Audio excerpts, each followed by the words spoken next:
Alrighty, hey yo, what is up, Knights?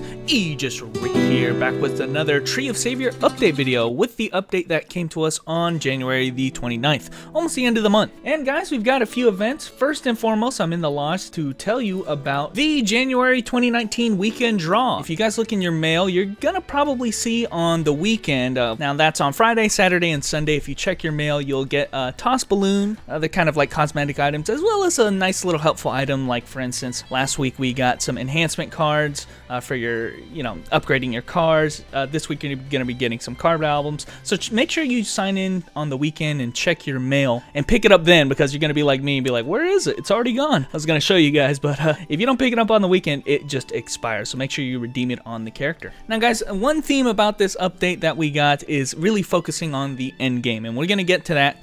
But first, let's go ahead and look at all of the events that are kind of lower level and kind of suited towards everybody, because you're going to see a lot of these events are kind of level capped. You have to be level 360 to do Boruta's Kappas. You have to be level 380 to do the Ignis raid. But what about the lower level stuff? All right, guys, main town of Clypeda, of course.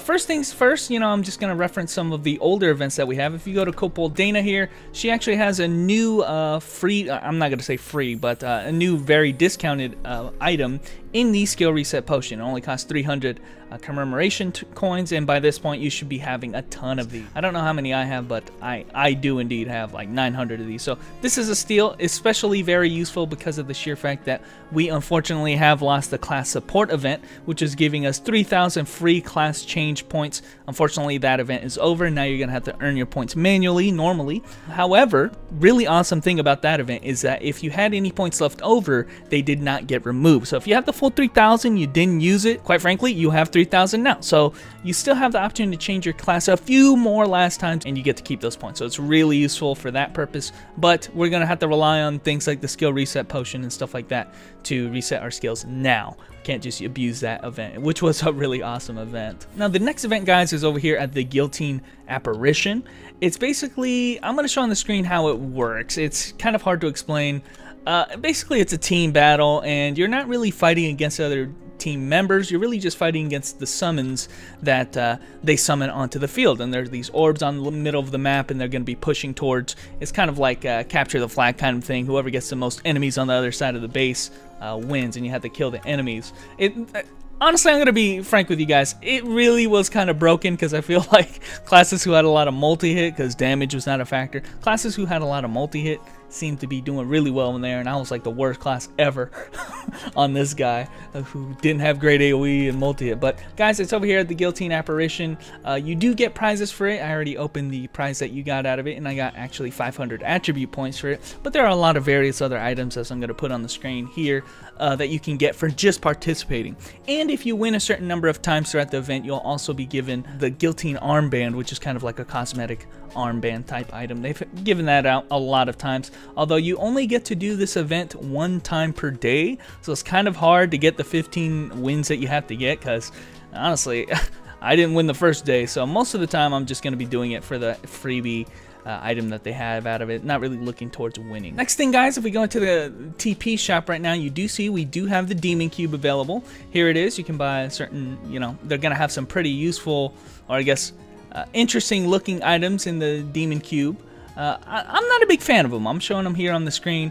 Yeah, maybe the doll looks kind of cute. It kind of floats around you. You can see some gifs of how they look. I'm just not a big fan, but if you like them, then by all means, the Demon Cube is available for you now. They did remove the Goddess Cube, so if you wanted any items out of that, unfortunately, you're going to have to wait until next time. Alrighty, the next event that we have to talk about is the Rodas special support. If we go all the way up top, and now we're getting into the end game stuff, okay? In fact, I'm not even high enough level to participate, but if you have a character that's level 380 or above, right here you can see right there she said something about it's too difficult for me. If you do have a character that's high enough level, she'll give you a support box after you defeat Ignis and do the Astral Tower Close Quarter. You have to do it, and you'll get extra bonus items for doing it, the extra support items. It's just kind of like a bonus for doing the towers, just as is. It's not really supporting you all that much, it's just giving you a tiny little bit of extra. Of course, I'm not high enough level to do it, and I'm not even close to doing it, even if I was, because you need to be highly geared for that. The last thing we got to talk about, guys, and this has kind of been the talk of the town as of late,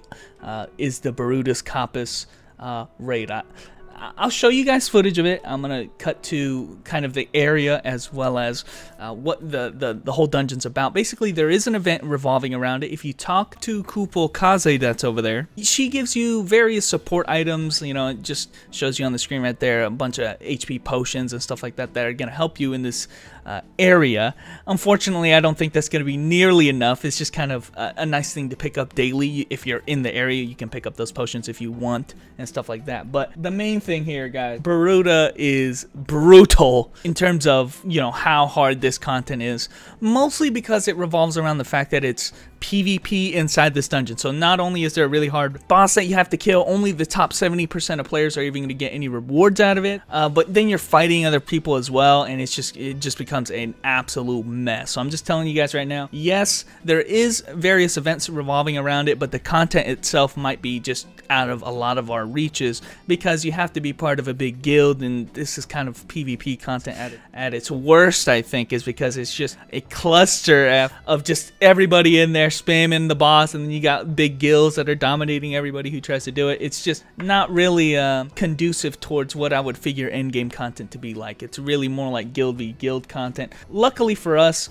we do get some Kaze seals, so we get a little bit of a start into it, but I don't think I'm going to be able to upgrade this seal any much further than what I was just given from the NPC. So like I said, pick up the support items. There is also a participation event, so all you have to do is go into the area, and if you stand near the boss, even if it's resting, it doesn't have to be alive. If you just stand near the boss, you'll be giving a participation reward, and if you have 5 participation rewards, you'll be getting a title, and you'll also get another title at 10 participation rewards. So really all it just means is if you have a level 360 character, go to this area, talk to this NPC, get those items, and get the participation rewards for the titles. But doing the content, I'm going to be honest with you guys, I'm not sure if everybody can even do that right now. Well, they'll have to change this content as far as I'm concerned. Last but not least, guys, we have the Tree of Savior 2018 Census. It's something that came a little bit before the patch notes, but I figured I should mention it, especially for you players who played Tree of Savior a lot during 2018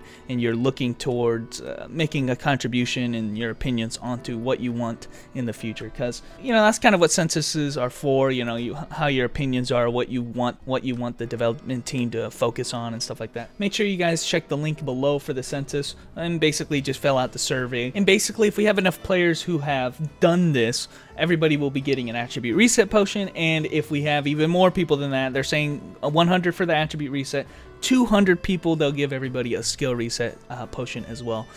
As a server-wide bonus. So if you guys are watching this video and you want to give your opinion, make sure to go fill out that census survey, because it's going to help us out in the long run, honestly. But anyway, guys, thanks for watching. I know that was, you know, honestly, I felt like a little bit bummed out because of how the Boruta Kappas raid kind of turned out. A lot of people are talking about it. It is not really conducive of some endgame content when so many people are locked out of it. But we'll see how they kind of address that. Honestly, maybe make it not so reliant on PvP and just guilds wrecking. They can still have the guild ladder system without having it be so divisive as it is right now. But anyway, guys, thanks for watching.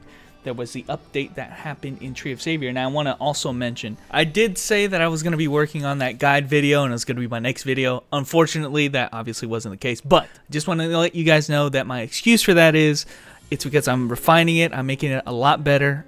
It's going to stand the test of time. I was just going to have it boom, boom, boom. Here's my tips and that's it. But I want to make it a lot more higher quality, and that's kind of why it's taking so long. So anyway, guys, thanks for watching. Expect that video here coming soon. And I will catch you nights later.